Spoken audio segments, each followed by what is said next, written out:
안녕하세요. 김태훈의 현명한 투자자 방송 시작하겠습니다.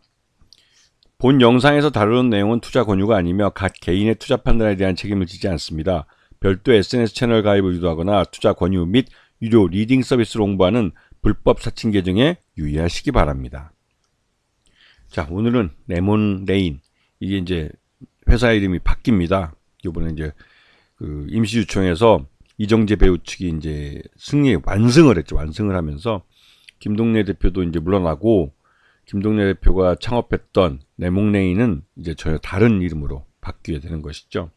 그러면서 이제 김동래 대표의 레몬레인은 그 드라마 제작사는 이제 끝이 나고, 이정재 배우 측이 이제 배우들 중심의 드라마 제작사가 이제 경영을 시작하는 겁니다.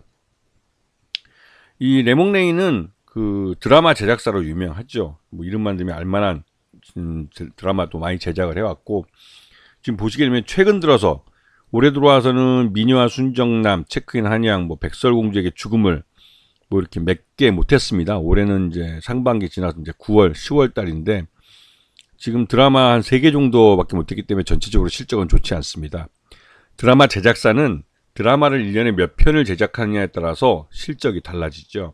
그런데 올해는 경영권 이 분쟁 때문에 제대로 이 드라마들을 내놓지 못했어요. 히트도 치지 못하고 그냥 경영하는 정도의 결과를 가져왔습니다. 그러다 보니 전반적으로 실적이 나쁜 상태에서 경영권 분쟁이 발생하게 된 것이죠. 지금 그 레몬레인의 종속회사나 이것도 봤을 때 매출, 반기 기준으로 매출 봤을 때 전체 99%의 매출이 이 드라마 제작에서 나옵니다. 완전히 이제 드라마 제작사라고 이제 매출이 이제 그 편중되어 있는 그런 회사죠. 드라마 제작사입니다. 한마디로 말해서. 그리고 이제 그 주요 매출처를 보면 뭐 채널 A나 한국 KBS 뭐 이런데 그 납품을 해서 드라마를 납품을 해서 이제 돈을 받게 되는 거고, 주로 이제 OTT 이런 쪽도 이제 거래를 하고 있죠. 상반기 실적은 작년에 상반기 285억이었는데 이번엔 150억밖에 못했습니다. 이게 이제 드라마 제작 편수가 줄어들기 때문에 나타나는 현상이고, 지금 적자를 기록하고 있는 상황이죠. 그리고 이번에 이제 최두주 같은 경우는 최두주가 이번에 바뀌어가지고 보시게 되면 이 아티스트 유나이티드라는 법이 있는데, 이 아티스트 유나이티드 최두주가 이정재 배우입니다. 그래서 이정재 배우 쪽이 이 경영권을 인수한 건데, 이게 이제 구주를 사가는 게 아니라 제3자 배정 유상자를 통해서 최대주주가 된 거기 때문에, 김동래 기존 대표, 기존의 최대주주였죠. 이분은 자기 보유 지분에 대해 정당한 가치를 인정받지 못하고 어떻게 보면 경영권을 빼앗기게 되는 그런 상황인데, 처음에 이제 김동래 대표가 나름대로 이제 이정재 배우나 이 아티스트 유나이티드 쪽에서 그 함께 드라마를 만들면서 뭐 해보자 이런 식으로 얘기를 했던 것 같습니다. 그러니까 이제 김동래 대표가 순순히 제3자 배정 유상자를 허용을 한 거고, 그렇게 해서 이제 경영권을 넘겨준 건데, 이제 경영권을 이제 이정재 배우 즉 아티스트 유나이티드 쪽에 인수하고 나서 뭐 이 다른 그 연예 기획사를 인수한다든가 그렇게 이제 제3자 배정 유상자로 집어넣어준 290억을 그런 식으로 다시 빼가려고 하니까, 그렇게 되면 김동래 대표는 경영권만 빼앗긴 거지, 애초에 아티스트 유나이티드와 함께 자금력이 있는 쪽에 지원을 받으면서 좀 더 큰 대작을 좀 기획을 하고 더 많은 제작 편수를 만들고 했던 이런 계획이 다 어그러진 것이죠. 그래서 김동래 대표가 여기에 반발을 해서 이 아티스트 유나이티드 쪽하고 이제 경영권 분쟁을 벌인 건데, 근데 결국은 이 정상적으로 제3자 배정 유상자가 됐고, 그래서 최대주주가 올라섰기 때문에 이거를 법적으로 다시 되돌리자고 할 수가 없습니다.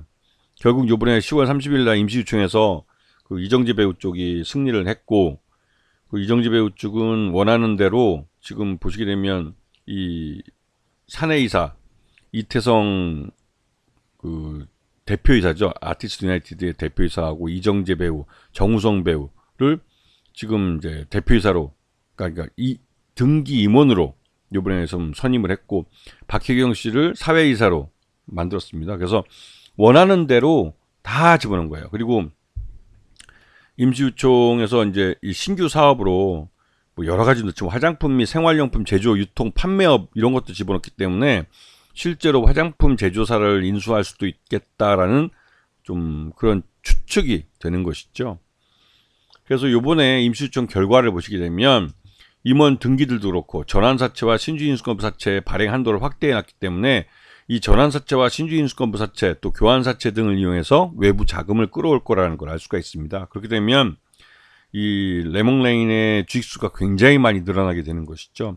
그렇게 하더라도 자금을 들여와서 회사가 성장을 한다면 문제가 없겠지만 자금 조달의 수단으로 레몽레인을 사용할 경우에는 전환사채나 신주인수권부사채 이런 것들을 발행할수록 주식수가 늘어나기 때문에 주당 가치는 희석될 수밖에 없는 것이죠.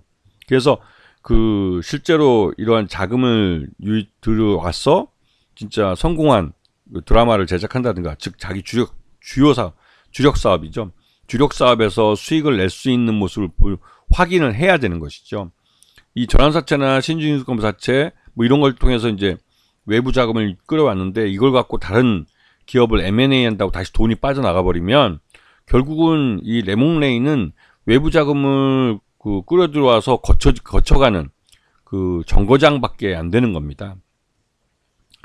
그리고 요번에 이제 마지막에 이제 임시주청 직전에 이 법원에서 판결이 났는데 결국은 김동래 대표 쪽은 그 자금 투자를 받아가지고 경영권을 넘겨줬는데 왜 이제 와서 딴소리 하느냐 이런 식으로 이 판결이 난 겁니다. 그래서 이 지금 경영권을 지금 제3자 배정 유상자로 들어온 아티스트 유나이티드 쪽에 넘겨주지 않으면 벌금으로 이제 50억을 지급하라고 이제 판결이 난 것이죠.